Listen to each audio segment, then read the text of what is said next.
Hi guys, Matt Meese again, and here's where the fun really begins as we explain how to find federal construction contracts to bid on, how to fill out some of the paperwork, how to find competent subcontractors to work with, and we'll give you a checklist of how to get started after you receive a contract award. I assume that you've already watched the prior videos, the ones that are up here if you're at the GC Experts website, and that if you're planning on getting government contracts, that you've taken steps to register and qualify to bid on them. If you haven't registered with Uncle Sam at ccr.gov, then please go back right now to video 3 and download the ebook Getting Started, because it will take about 2 weeks to complete the process. Getting registered is a prerequisite to getting a contract from Uncle Sam. After that's done, it's time to look over the projects being advertised. We'll begin by showing you how most registered contractors find opportunities at the government's main procurement website, fbo.gov, also known as FedBizOps. Now watch as I give you a quick demonstration of the FBO website. At the top you'll see a tab titled Getting Started. Clicking there will take you to the FBO demonstration videos. In order to play these videos, you'll need the Adobe Flash plugin, which is available via a link on the demonstration videos page. Over to the left, you'll see Frequently Asked Questions. And you'll have access to user guides. For your use, you'll use the vendor guide. And if you'll notice on page 10 of the guide, there's the registration instructions for FedBizOps. Many contractors use the search functions to help filter through the haystack of the thousands of purchases that Uncle Sam is putting on this website every day. We say haystack because the items related to construction make up only a very small portion of what our government is buying. Hence, when you try using this system, you may find yourself spending hours looking for the proverbial needle in a haystack. Let me give you an example of how it works. Let's say I'm in the HVAC business and want to search for jobs in California. I set the state to California and put HVAC in the keyword bar like this and hit enter or click the search button. Then I'll get this page. So I go down, I'll go through the list of solicitations. We'll click on this one, and you can see that the proposal date was changed. This isn't actually a contract listing. So we'll return to the list. Going down to the next one. Replacing an HVAC system, sounds correct. But you get inside and you'll notice it's a pre-solicitation and that it's set aside for service-disabled, veteran-owned small businesses. So we will return to the list again.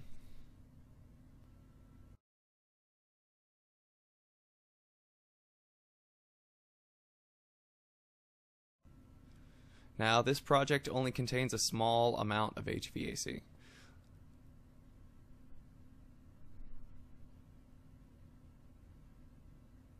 And it is a competitive 8A set aside.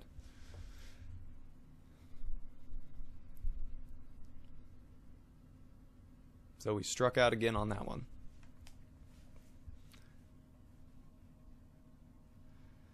Now, continuing down the list, we get to Repair Building 610. This notice type is a pre-solicitation. So again, this project is not actually ready for bid. The range is $100,000 to $250,000.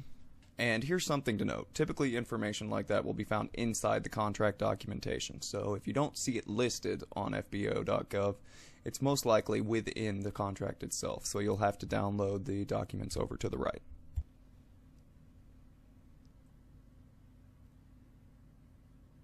Continuing down, we see that there are many pre-solicitations, hub zone set-asides, service-disabled small business set-asides, 8A set-asides, etc., etc.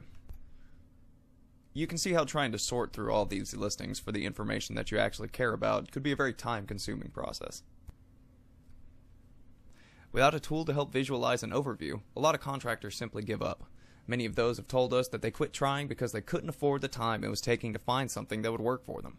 We fully understand that because it was that way for us too, until we solved the problem by creating a new tool that we call Bid Tracker.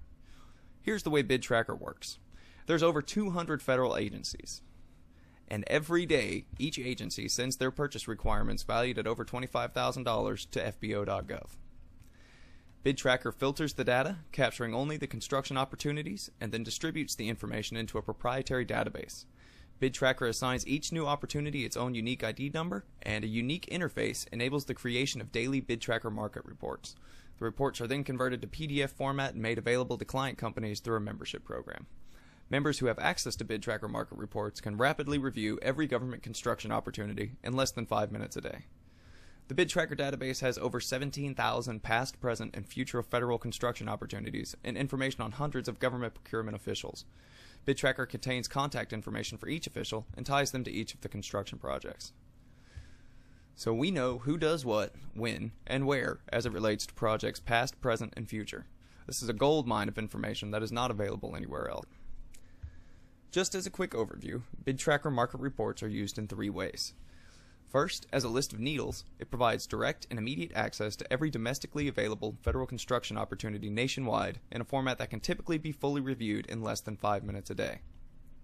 Second, as a business intelligence tool, much like the MIT students in the movie 21, where they were counting the cards of past card hands to place bets and win, when you know the past bid results, you're better able to predict future outcomes. And third, smart contractors will create a database of new client representatives from the Bid Tracker list of government procurement officials to future build their business. Here's how the needle concept works. The Bid Tracker report looks like this, and we read them opposite of how you normally read. That is, we start by glancing at the right column where the bid date shows up. Then we look through the report to find an opportunity that might make sense for us based on criteria we determine appropriate. For purposes of this demonstration, we'll show you a few projects that turned into contracts.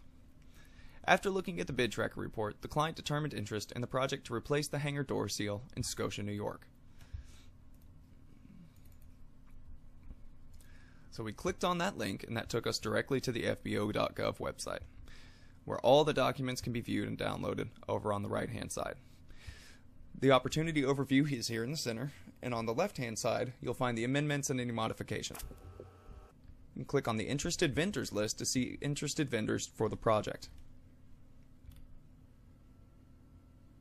Pay attention to this list, because if no one is listed, you might be the only bidder. Now we've downloaded the plans, specifications, and bid documents onto our servers and into the correct Bid Tracker folder. Opening that folder, we've got the plans, specs, and bid documents together with any amendments or modifications. After a brief review of the project requirements, it was determined that the government was interested in purchasing a product that had few manufacturers. We contacted the major distributor in the area, and in the course of a brief discussion, discovered that there had been no interest in the project, and that we were the only contractor that had called him for pricing. Knowing that competition was likely to be low, a bid was submitted. Because our bid was over the government estimate, we were contacted by the Air National Guard with a request to negotiate. We responded with a detailed list of expenses that contractors incur and that are typically omitted from government estimates. After review, the government agreed to award the contract. A pre-construction conference was held over the telephone, minimizing travel expense for our client. We supplied the project schedule, safety plan, CQC plan, environmental plan, and other required documentation by utilizing our pre-made templates. Minor modifications were made to tailor each to the project, but no new documents were required. With assistance from the supplier, we contacted the best company to do the work. A project manager from that company was assigned to manage the coordination between the subcontractor and the government to ensure that there was no deviation from the work performed and the written specification. Once started, the work was completed in 5 days.